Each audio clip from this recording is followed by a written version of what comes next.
Ito ang pinakamayabang na pamilyang apat na tao na nakita ko. Ang tatay ay napakalakas, kaya ang saluy ng kamay ang baseball na may bilis na 100 at 40 milya kada oras. Ang nanay ay may bilis na parang kidlat, napakabilis na kahit ang kamera ay hindi mahuli ang kanyang anyo. Ang anak na lalaki ay may pinakamalakas na utak. Anumang formula ay agad niyang nasusolusyonan. Ang anak na babae ay mas kahanga-hanga pa. Marunong siyang magbasa ng isip, kahit anong iniisip ng sino man, naririnig niya ito ng malinaw. Ilang araw lang nakalipas, sila isang ordinaryo pamilya na may 4 na miyembro. Hindi inaasahan sa kalagitnaan ng paglalakbay na nakaranas ng bagyo. Bumagsak ang eroplano sa isang lawa. Ang pamilya ay nakaligtas pa nga na sila ay nagkaroon ng mga hindi inaasahan kapangyarihan. Ipapanap ang isang opisyal na pulis sa opisina. Ngayong araw nahuli ng mga pulis ang isang kriminal na biglang bumunot ng baril at nagpaputok. Namagina doon Dapang agad siyang sumugod para saluhin ng bala para sa dalaga.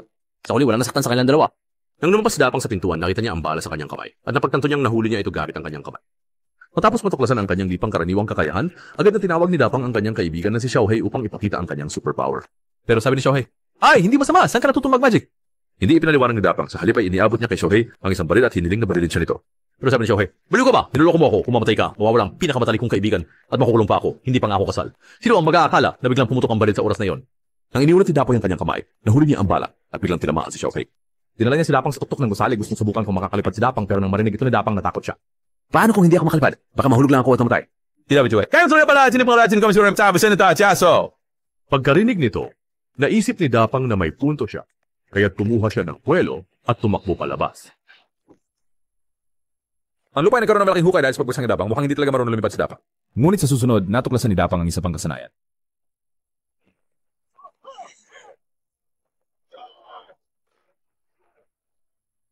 Sa oras na ito, hindi pa alam ni Dapang na ang kanyang asawa ay nakakuha rin ng superpower.